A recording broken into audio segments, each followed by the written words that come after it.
the Mighty OB'a Freeman here on clbTV and 1080 AM WFO Radio and the internet at WFOAM.com with our weekly sports update. Well, let me tell you, training camp has started and the fever is starting already. I am excited about football once again. This is an excellent time of the year for all of us because everybody is undefeated.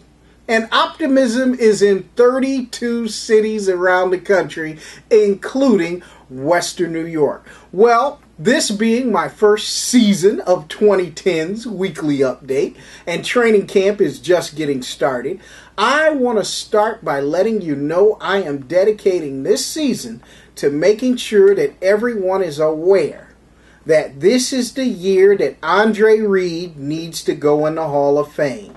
This year, 2010, 2011, and in 2011 at the Super Bowl, they should be announcing that Andre Reed is now going to enter into the hallowed Hall of Fame for the NFL.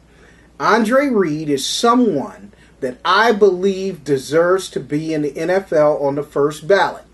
Since that's over with, it needs to be fixed this year.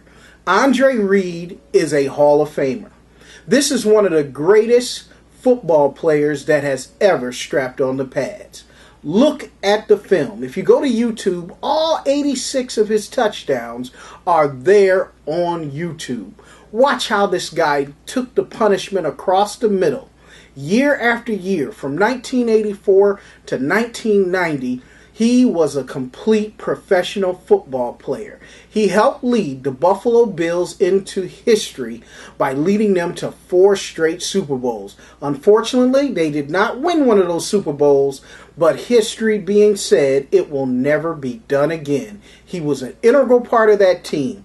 Andre Reed is only 2 receivers in NFL history that have 13 seasons of 50 or more catches. The other person is entering in the Hall of Fame this year, that being Jerry Rice. It is only natural that this year, the other person with 13 or more receptions of 50 or more, 13 years rather, of 50 or more receptions enters into the Hall of Fame. This must be Andre's year. He is second all-time with Super Bowl receptions behind, of course, Jerry Rice. Second all-time with 27 receptions in the Super Bowl. That's a winner within itself. Most people can't even get in that category because they don't even go to the Super Bowl. Most yards gained in Super Bowl history, he is number 3 with 323 yards. In playoff history, he is one of the greatest receivers of all time, number 3 behind Jerry Rice, behind Michael Irvin, who is in the Hall of Fame. And Andre Reed is number 3 with 85 receptions in 21 playoff games. Most playoff games with 100 or more, he is number 3 again behind Jerry Rice, Michael Irvin, Andre Reed. Most touchdowns in a playoff game, he and others have more than 3 touchdowns apiece. Andre Reed is 8th all-time in receiving yards with 13,198 yards. And 5th all-time in receptions with 951.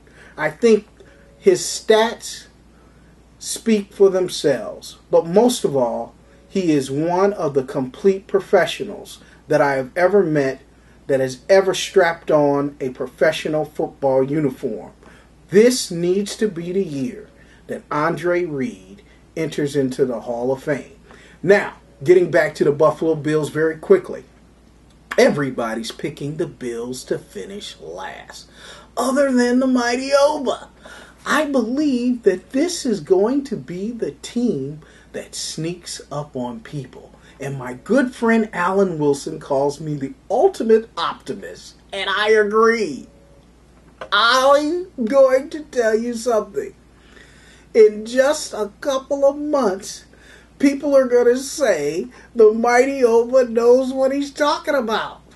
If and only if we can get good play out of our offensive line and our quarterbacks. But I do believe this team is going to win some football games, all seriousness aside. And my good friend Alan Wilson is correct with all of his analogies, and I respect him tremendously.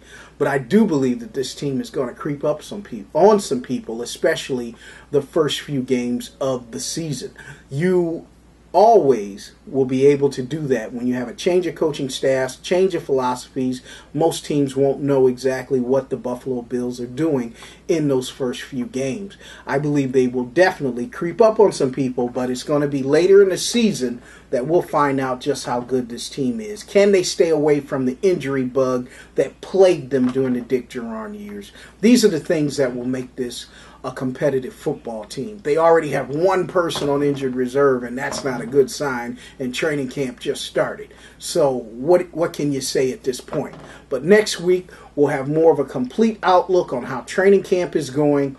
But keep your dial here when you're listening to the radio. If you're on the internet at www.wfoam.com every Saturday from 12 p.m. to 1 p.m., or you can get me on clbTV with our weekly sports update, or you can catch me on Facebook or by email, whichever you prefer. The Mighty OB'a is back. It's football season. I'm ready for everything. We'll see you next week.